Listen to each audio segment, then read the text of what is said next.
I would like to just to read you this about the ANZAC spirit. There we go.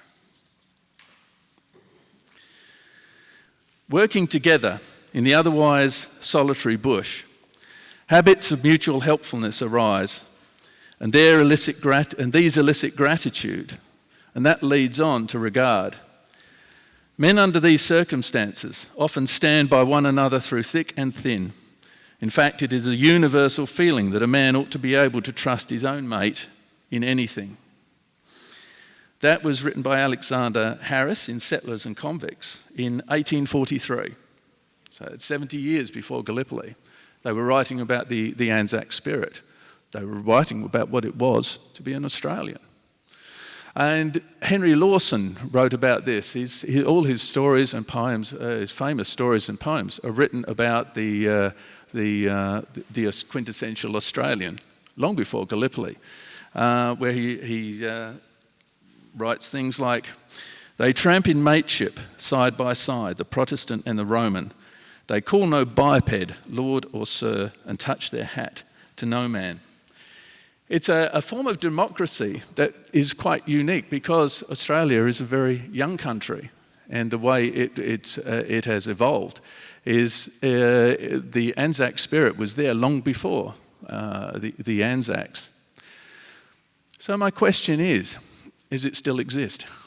Do we still have an ANZAC spirit? I saw something recently. I put it on my blog. It's something that happened. It was a very short film, a video that was put on YouTube by a young man called Kamal Saleh. He's a student at Macquarie University, and what he did, he hired three Muslim actors. One of them he dressed in street gear, tracksuit, baseball cap, earphones, the whole shooting match, the Nikes. The other two were dressed in traditional Muslim dress. One woman was in the hijab, and the boy had a backpack. And it was filmed in Hyde Park, and he got the young actor in the tracksuit to go up and start verbally attacking them. Why are you wearing that? Why are you covering your face? Why don't you go back to where you came from? What have you got in your backpack? You got a bomb in the backpack? In every single instance, someone came up and told him to move on.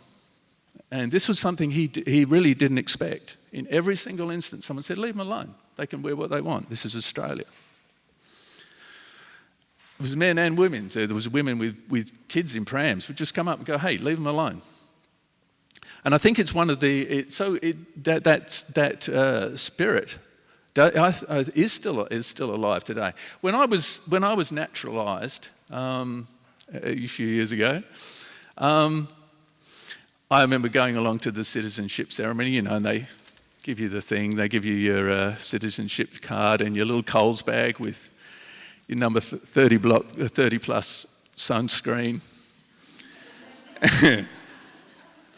And your Tim Tams. And I had to do the ceremony. And I had to pledge allegiance to the Queen. And I thought, this is madness. I came to get away from her.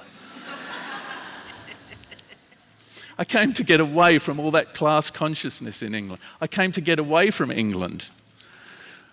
I came because I wanted to be one of you. I liked the fact that people will go up in Hyde Park and still defend people who can be considered threatening, especially after the atrocity in the Lindt Cafe. I like that about Australians, and that's what I wanted to be and wanted to become.